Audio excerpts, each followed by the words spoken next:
Hello everyone, welcome back to my channel. इस हफ्ते मैंने जो किताब पढ़ी वो उसके बारे में हम सब लोग जानते हैं और वो हमारे लिए एक इंसाइक्लोपीडिया है। सारी लाइफ की प्रॉब्लम्स को सॉल्व करने में, समझने में हमारी हेल्प करती है और वो है श्रीमद् भगवद गीता। तो आज मैं आपसे कुछ पॉइंट्स में डिस्कस करूंगी कि मैंने क्या क्या इंसाइट्स इस बुक में पढ़े और उनसे क्या क्या सीखा। तो चलिए शुरू करते हैं। हम सब भगवद गीता के बैकड्रॉप को जानते हैं कि श्री कृष्ण ने अर्जुन को नॉलेज दी जब वो बहुत घबरा गए थे कि मैं अपने ही संबंधियों को, अपने ही सगे लोगों को कैसे मार सकता हूँ, कैसे उनसे लड़ाई कर सकता हूँ। मैं सबको छोड़ना चाहता हूँ, मुझे कुछ भी नहीं चाहिए, मुझे ये युद्ध नहीं करना। तब उन्होंने उनको वो चीजें बताई जो आज तक हमारी लाइफ में रेलेवेंट है। सबसे पहली बात वो करते हैं सेल्फ डाउट की, कि किस तरह से हम सेल्फ डाउट में रहते हैं और चीजों को स्टार्ट तो करते हैं और उनको फिनिशिंग लाइन तक नहीं ले जा पाते।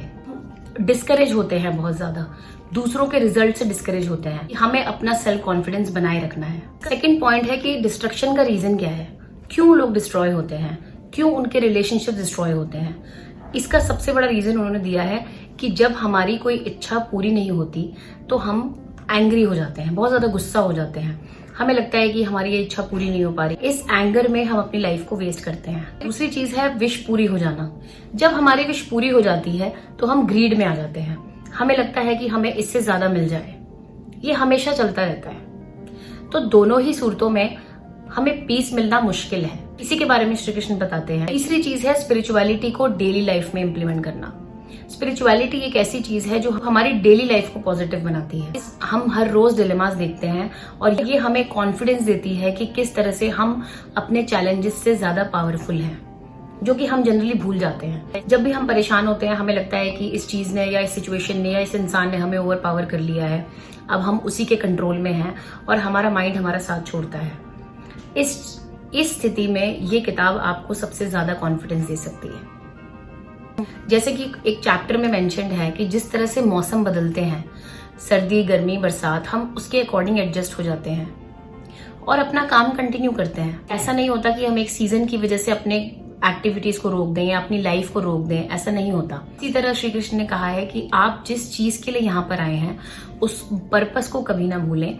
और सीजन्स चेंज होते रहेंगे, सिचुएशंस बदलती रहेंगी, अप्स एंड डाउन्स आते रहेंगे, पर आप जिस पर्पस के लिए यहाँ पर आए हैं उसको कभी ना भूलें। उस सीजन से अफेक्ट हुए बिना अपना काम करें।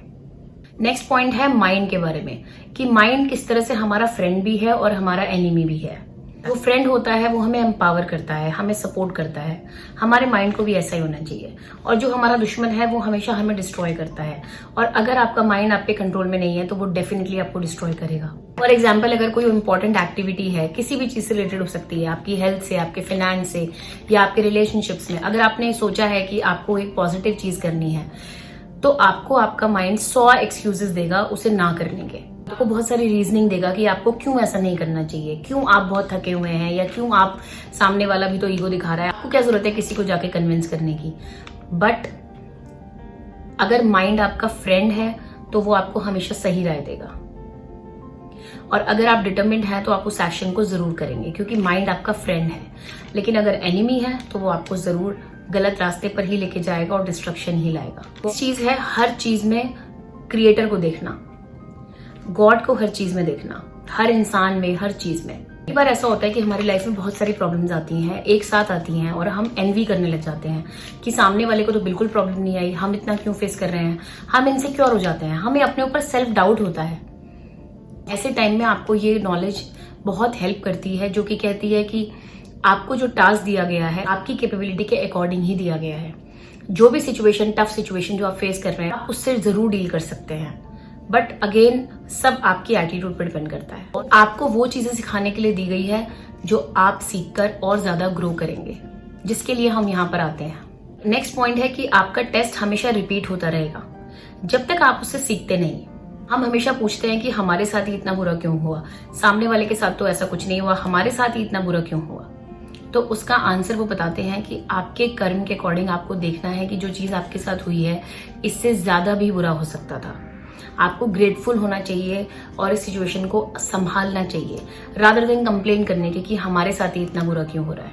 क्योंकि आप अपने कर्मा के अकॉर्डिंग रिजल्ट पाते हैं, और अगर आपके साथ कोई चीज बुरी हुई है तो डेफिनेटली वो आपके कर्मा का ही रिजल्ट है। हम डेफिनेटली गुड कर्मा से गुड रिजल्ट पा सकते हैं। तो ये सब हमारे हाथ में है, क्योंकि हम सब जानते हैं कि यहाँ पर फ्री विल का कॉन्सेप्ट है। गुड सोल्स, ऐसे कुछ सोल्स हैं जिन्होंने अपनी पूरी लाइफ दूसरों के लिए लगा दी। ऐसे कई साइंटिस्ट हैं, ऐसे कई सोशल वर्कर्स हैं, ऐसे कई लोग हैं जिन्होंने नए नए इन्वेंशंस किए ताकि लोगों की मदद हो सके, और कई ऐसे लोग हैं जो बहुत बड़े बड़े चैरिटेबल ट्रस्ट चलाते हैं, और ये लोग वही हैं जो दूसरों की मदद करते हैं। तो हमें ऐसे लोगों से जरूर सीखना चाहिए। मदर टेरेसा इसका बहुत बड़ा एग्जाम्पल है, ऐसे कई एग्जाम्पल्स हैं। तो हमें इन लोगों से जरूर इंस्पिरेशन लेकर अपनी लाइफ को अच्छे पर्पस के लिए यूज करना चाहिए। कि फॉरगिवनेस हमें मांगनी भी आनी चाहिए और देनी भी आनी चाहिए। ये बहुत इंपॉर्टेंट है हमारी मेंटल हेल्थ के लिए। काम, क्रोध, मोह और लोभ, ये चारों चीजों के बारे में उन्होंने बताया है कि किस तरह से हमें इन्हें कंट्रोल में रखना है, और तभी हम अपना ट्रू पर्पस, जिसके लिए हम बार बार यहाँ पर आते हैं, हम उसको अचीव कर सकते हैं। तो ये बहुत जरूरी है कि हम किस तरह की लाइफ जी रहे हैं, हमारी क्वालिटी ऑफ लाइफ क्या है, उस पर हमें फोकस जरूर करना चाहिए, रादर देन हम ये सोचे कि हम किस तरह से दूसरों का फायदा उठा सकते हैं। ऐसे कई लोग हैं जो इस बारे में सोचते ही नहीं है, वो अपनी लाइफ को जी रहे हैं और वो बॉदर्ड भी नहीं है क्योंकि उनके आसपास के लोग क्या फील करते हैं। तो ये बुक आपको बहुत डीप नॉलेज देती है, और इसे सिर्फ बुक कहना गलत होगा। ये हम सबके लिए एक इंसाइक्लोपीडिया है। ये वो किताब है जो आपको, ऐसा कहा भी जाता है कि अगर आपको लाइफ में कोई भी इशू है तो आप गीता खोलिए और आपको उसका आंसर मिल जाएगा। और ये बिल्कुल सही बात है, क्योंकि इससे आपको नॉलेज मिलती है, एक्चुअल नॉलेज, जो हमारी सोल के लिए बहुत जरूरी है। Actually it's the food for your soul. जो भी हमारे स्पिरिचुअल प्रैक्टिसेस हैं, जिन लोगों के साथ हम उठते बैठते हैं, जो भी हमारा बिलीफ सिस्टम है, जो मेडिटेशन हम करते हैं, ये सब चीजें हमारे माइंड को हमारा फ्रेंड बनाती हैं। तो ये बहुत जरूरी है कि हम इस चीज का जरूर ध्यान रखें और अवेयर होकर चलें। तो मैंने इस बुक के काफी एरियाज को टच करने की कोशिश की है। वीडियो को लाइक शेयर करना ना भूलें, सब्सक्राइब का बटन जरूर दबाएं और बेल नोटिफिकेशन ना भूलें। Thank you so much for your time.